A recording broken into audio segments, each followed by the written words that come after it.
He says, what? He says he wants a decent armistice, but he doesn't actually criticize Truman, huh? And how he's handling the war, right. But that's interesting. Huh? The biggest issue,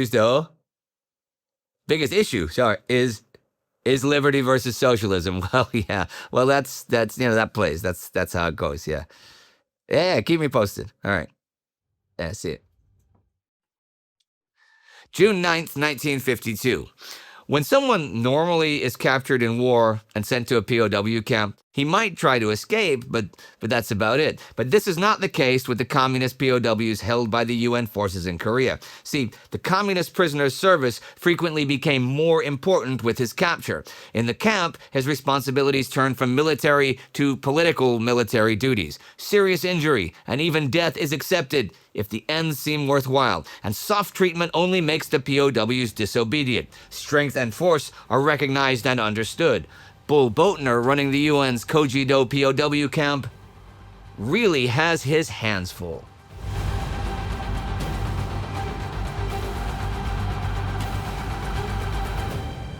I'm Indy Neidell, and this is the Korean War. Last week came more charges from China that the U.S. has been practicing germ warfare in North Korea. And in South Korea, President Syngman Rhee initiated martial law in Busan and locked up some of the National Assembly representatives under trumped-up charges. Everybody has been trying to talk sense to Rhee since then. UN Commander Mark Clark, U.S. President Harry Truman, U.S. 8th Army Commander Jim Van Fleet, U.S. Ambassador to South Korea John Muccio, you name it, but no dice. Ambassador Muccio, perhaps Rhee's best and most patient friend in the American community, could make no headway with the president. Rhee would not deal with the assembly because communists controlled it, and his orchestrated mass demonstrations took on ugly anti-American tones. Speaking of presidents, there's an American presidential election coming up later on this year, and this war and its conduct cannot help but be a major campaign issue. I've told you that Dwight Eisenhower, left his NATO command in Europe to run for the Republican nomination. It is no cakewalk, though. The primary season ends this week on the 3rd, and of the 12 Republican contests, Eisenhower has won 5 of them. Ohio Senator Robert Taft wins 5 as well. He's Ike's main competition. And California Governor Earl Warren and former Minnesota Governor Harold Stassen each wins his state's own primary, right? A Gallup poll published in the Los Angeles Times the 4th, with the title Taft-Eisenhower Close-In Survey, Gallup finds party chairman favor senator, while Republican voters lean to general, has 44% of those polled for Ike and 36% for Taft. That is close, though 3 months ago, in another Gallup poll, Taft was slightly ahead of Eisenhower. As for the Democrats, President Harry Truman is not going to run again. He actually decided this April 15, 1950, 2 months before this war began, but he announced, which surprised everyone, back on March 29th. This announcement may have been hastened by the New Hampshire primary, which Truman lost to Tennessee Senator Estes Kefauver. Truman personally supports Illinois Governor Adlai Stevenson, but he's polling pretty badly at the moment. A Gallup poll the 7th has Kefauver at 45% and Stevenson at just 10%, which is level with Georgia Senator Richard Russell. Truman's Vice President Alben Barkley polls at 17%. Kefauver won all the Democratic primaries except one, actually, and that was Florida, which Russell took. This isn't too surprising, since everyone knows Kefauver. Remember, last year, he chaired the big nationally televised investigation into organized crime. He's the big anti-crime, anti-corruption crusader. Well, the Republican convention is July 7th through 11th in Chicago, and the Democratic one, July 21st to 26th, also in Chicago. Eisenhower kicked off his campaign as last week ended on the 2nd in Abilene, Kansas, his hometown. Ike called for a decent armistice in Korea, but did not specifically criticize administration policy there. The most pressing issue in the campaign, he avowed, was liberty versus socialism. He asked for the abolition of useless federal agencies and the rooting out of subversive elements. I'm looking forward to the conventions, actually. No idea who's going to win the Republican one. Kefauver seems locked for the Democratic nomination, though. The conventions will be televised nationally, and that's a big deal by now. In 1948, only 2.6 of American households had a TV, and now it's more than a third of them. Several candidates are already running to varying degrees on ending the Korean War. More on this as it develops. I better talk about that actual war some, since this is a Korean War channel. David Ruffner took over U.S. 45th Division May 21st, and one thing that really bugs him is the enemy has fairly good observation of his positions. 45th is holding the right flank of 1st Corps on the Jamestown line. You know what? I'm going to briefly go over the lines from west to east, since it's been a while and you may want a refresher. U.S. 8th Army Commander Jim Van Fleet has U.S. 1st Corps, that's U.S. 1st Marine Division, the British Commonwealth Division, ROK 1st Division, and U.S. 45th Division, then U.S. 9th Corps, 9th ROK and U.S. 7th and 40th Divisions, then ROK 2nd Corps, which is 6th ROK, the Capital and 3rd ROK Divisions, then U.S. 10th Corps, 7th ROK, U.S. 25th and 8th ROK Divisions, and finally ROK 1st Corps at the eastern end of Korea. ROK, R-O-K, is the South Koreans. This is 247,500 frontline troops, and then some 700,000 UN troops in all of South Korea. And they face 8 Chinese armies and 3 North Korean corps, which include 291,000 frontline soldiers and 908,000 total personnel in North Korea. Ruffner is facing elements of the Chinese 113th, 117th, and 115th Divisions, who also have 10 artillery battalions.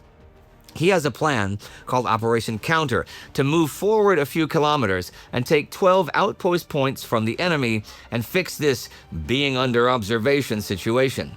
Airstrikes go in on the 6th, and then that night, groups up to company size head for the outposts. They do take the Chinese by surprise because they don't have real opposition at 10 of the 12 outposts, only at Outpost 10 on Hill 255 and Outpost 11 on Hill 266. 2 platoons from the 180th Infantry take the former after an hour of fighting, but at the latter, 2 squads from 180th exchange small arms fire, but then withdraw and call in artillery. 500 artillery rounds pound the hilltop, and the trees are just devastated there. In fact, this hill will be called Old Baldy by everyone because of that devastation. When the artillery stops, the men go up again, but meet determined opposition, so they stand and fight while sending a squad with a machine gun and an automatic rifle around the side to try and come up in the rear. This they manage to do, and they hold their fire until they're less than 10 meters behind the Chinese. When they open fire, the line crumbles, and the main group seizes the summit of the hill. Despite the Chinese artillery, they have taken possession of Old Baldy by 1 a.m. This is just the start of the night's work, though. They need to set up defenses at these outposts, so men from the 180th and 279th Infantry and Korean Service Corps personnel bring in all sorts of construction supplies, and they work all night, building bunkers that have good overhead protection. This is not just to shield the men from the enemy, though. See, if the Chinese get too close, they want to use shells with proximity fuses that explode above the ground to more effectively kill their enemy. And that's also what the overhead protection is for. They lay mines at approach points, they string up barbed wire, they set up machine guns as best they can for mutually supporting fields of fire. Signal personnel sets up communications in the rear and also laterally to the other outposts by both radio and wire, and back at the MLR, the main line of resistance, infantry, tank, and artillery support weapons draw up fire plans for both protective fire and reinforcement in case of attack. It's pretty impressive, and by the morning, these new 24-hour manned outposts are ready to withstand counterattacks, and forces of 18 to 44 men are left behind in each, and the rest of the men go back to the MLR. You know, Van Fleet did order all of his men in mid-May to do yet more work on their defensive positions. Noting that many of the present deficiencies stemmed from the haste in planning and setting up the installations, he ordered special attention to be given to relocating bunkers below the topographical crest of hills, to re-sighting automatic weapons to obtain maximum grazing and flanking fire, and to strengthen bunkers to withstand light artillery and mortar fire. In addition, he wanted more tactical wire laid down and increased consideration devoted to the problem of draining communication trenches and bunkers before before the rainy season arrived. Intelligence reports indicated that the enemy was carrying out similar actions. I've talked a few times the past few months about the artillery issues the UN forces are having and the ammunition issues for artillery and all. But here's some info about the enemy artillery. The communist forces by June have apparently 884 artillery pieces along the front, which is up from 710 in April. This is mainly used for infantry close support, and they've been getting better and better at this. But they've also upped their game technique-wise. The communists employed deceptive measures such as the firing of alternate, widely spaced guns, numerous firing positions, and a number of roving guns to make the task of accurate location of pieces more difficult for UNC units. By moving his artillery frequently and not concentrating the guns for long in any one sector, the enemy hindered effective counter-battery fire by the UN command. Also impressive was the steady climb in the number of rounds directed at UNC positions. From a daily average of 2,388 rounds in April, the enemy almost tripled his fire in June to 6,843 rounds a day. That pretty obviously says the communists have well increased their forward supply levels. How can Mark Clark counter this? There are two 280mm artillery battalions being put together in the States right now, and he wants them over here with their longer range, but they won't be available until the end of the year, even if he can convince the Joint Chiefs to let him have them. But hey, it's not just the communists who are improving their tactics. The ROK, the South Koreans, are trying new things. In the ROK 1st Division area in May, they started doing something against the enemy probes. When the Chinese would attack their positions, they would offer resistance for a few minutes and then pull back. The enemy then occupies those positions, and they allow that. But once that happens, their artillery, which has previously been sighted to their own positions, opens up and pounds the Chinese, forcing them to withdraw, usually with heavy losses. Pretty smart. Controlling the battlefield is one thing. Controlling the POW camps turns out to be a different kettle of fish. Bull Boatner is ready to put his plan into action to take full control at Koje-Do Island POW camp. The first thing he does is on the 4th. See, compounds 60, 85, and 96 have been pretty boldly flying communist flags and refused orders to take them down. Well, this day, 2 tanks and men from the 38th Infantry head into Compound 85. The tanks smash down the flagpoles, and the men burn banners and flags, tear down signs, and also rescue 10 prisoners that have been tied up by the compound's communist bosses. After that, they do the same to Compound 96, where they find 75 prisoners who do not want to live under communist rule.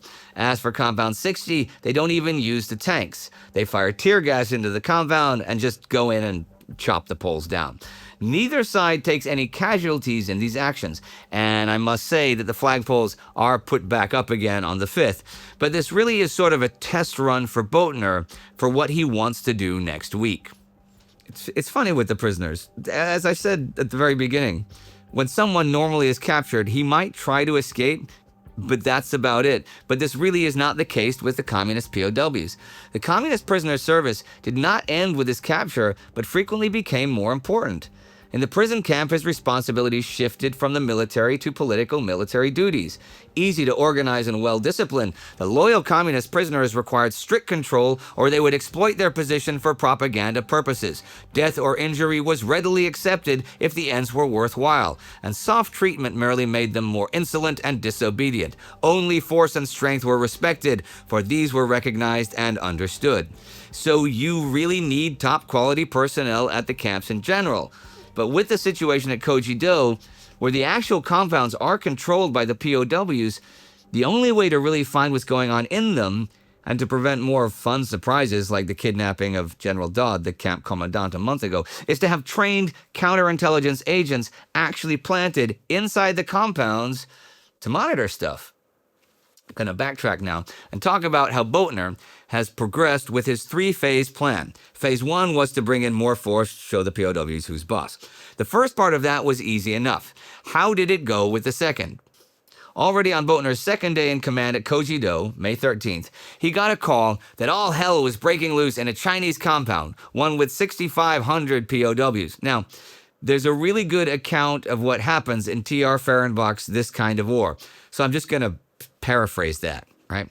Boatner heads over to the compound with just his aide, and he can hear the commotion from far away. When he gets there, what he sees is incredible. Inside the compound, in an area like 300 square meters, lined up in ranks with perfect discipline, are 6,500 Chinese men, each holding a blue and yellow banner and chanting and singing in perfect unison. Outside the compound looking in are thousands of off-duty American soldiers watching the spectacle and screaming insults at the Chinese. Boatner sends his aide, Warrant Officer Bob Mills, to get the U.S. officer in charge and bring back the Chinese leader and an interpreter. Don't let anyone else come. Boatner then has two pieces of luck. The first is that the officer in charge is Lieutenant Colonel Woody Garrett, whom Boatner thinks very highly of. And the second is the Chinese guy, also a lieutenant colonel, is from northern China. And Boatner understands his dialect perfectly. Oh yes, Bull Boatner speaks fluent Mandarin. He was chief of staff for the Chinese army in Burma in World War II. And after that, chief of staff of Y Force, 15 divisions of Chinese Combat Command. It will turn out that this guy is from Yan'an province near the town of Fenzhoufu, where Boatner spent some time during his service. It will also turn out that he's not a dedicated communist, but he is dedicated Chinese. He was forced to join the People's Volunteer Army to save his father's life. However, at first, Boatner asks Garrett, "God damn it, who's in charge here?" Garrett says, "I am." "Then act like it, goddammit. Run any goddamn American soldier who hasn't any duty around this compound out of here." Just to illustrate that Boatner and Garrett are on the same wavelength, right? You remember that Colson and Dodd were busted down from general to colonel after the Dodd kidnapping incident? Yeah. Well, Garrett made a reversible sign for Boatner's parking spot that says General Boatner on one side and Colonel Boatner on the other. Then Boatner made one for Garrett with Colonel Garrett on one side and Major Garrett on the other, just in case. So Garrett runs off all the rubberneckers, and Boatner lets the Chinese officer speak through his interpreter. He goes on and on about Panmunjom and the Geneva Convention and prisoner repatriation, nothing to do with why the Chinese are demonstrating this day. Boatner lets the baloney continue for a few minutes, and when the Chinese guy winds down, Boatner says, "Na shuna du wa na," which literally means, "What kind of talk?" but basically means, "What kind of BS is this?" The Chinese guy picks his lower jaw up off the ground like they do in cartoons, and ging, ging, ging. All right. Okay, I don't think the Chinese guy actually does bing, bing, bing, but, you know, Bugs Bunny can do it, so, and Bugs Bunny is popular, so you get the picture. Boatner goes on in Chinese, okay? "You're a soldier. I'm a soldier. You hear my language. I have lived long in China. My son was born in Tianjin. My son is Chinese. I fought with Stilwell, and I am a friend of China." Stilwell is Vinegar Joe Stilwell, whom we saw much of in my World War II series, who remains well-liked in China, if not necessarily elsewhere. Boatner says he will investigate what caused this riot, because the guy really doesn't know. "But don't think your soldiers, by singing and chanting, are impressing me. I will do nothing while they sing. This I also promise you. Go back, tell them the new commander is an old China hand, and I will report back to you the results of my investigation. But I will do nothing while you try to bluff me." The Chinese officer is led back to the compound, and Boatner and Garrett are left looking at each other with 13,000 Chinese eyes on them. Boatner says, "They're looking at me for signs of weakness. You salute me, I salute you, then we leave, and you phone me when this is all over." Garrett complies. 22 minutes later, Garrett phones Boatner. It's over. It's a good story, but the investigation does show the riot began when a POW was killed, and in this case, the U.S. was not blameless. So the Chinese present a list of demands: a formal apology, permission for the whole compound to attend the funeral, the usual kind of overkill. Boatner says, you can have a military funeral for the soldier, but with only a few representatives in attendance. He gives them a truck to go to and from the cemetery, and also 20 rolls of toilet paper and a quart of mercurochrome. The Chinese make red and white flowers for funerals. While he was spending millions of dollars for new wire and watchtowers, Bull Boatner bought the piece of one compound he thought at quite a bargain. Phase 1 had begun. Each day, each hour, General Boatner continued to show his authority. He was reasonable, he was human, but he was boss. He had to move step by step, not to goad the POWs into angry reaction until he was ready, which would only be when the new compounds going up night and day were finished. Yeah, well, building those compounds was phase 2, and by this week they have been built. So I guess it's time for phase 3. Perhaps we'll see that happen next week, for this week of the war is over. A week of presidential primaries ending, Ruffner's men taking a bunch of outposts, and Boatner ready for the next phase of taking real control of Koje-Do. And plans for the conventions to be televised are in the works. Can you believe a third of the households in the US have a television set? Korea is the first conflict of the television era, and it's been on TV a lot in 1952. Like, you guys must know Edward Murrow's See It Now documentary series, right? That started airing Sundays last November on CBS, and it's on that. Now, that's a replacement for Murrow's Hear It Now radio series, which ended last June because of the rise of TV, really, which prompted Murrow to change the medium. It's pretty incredible how fast TV has spread everywhere and how people are just, glued to the screen.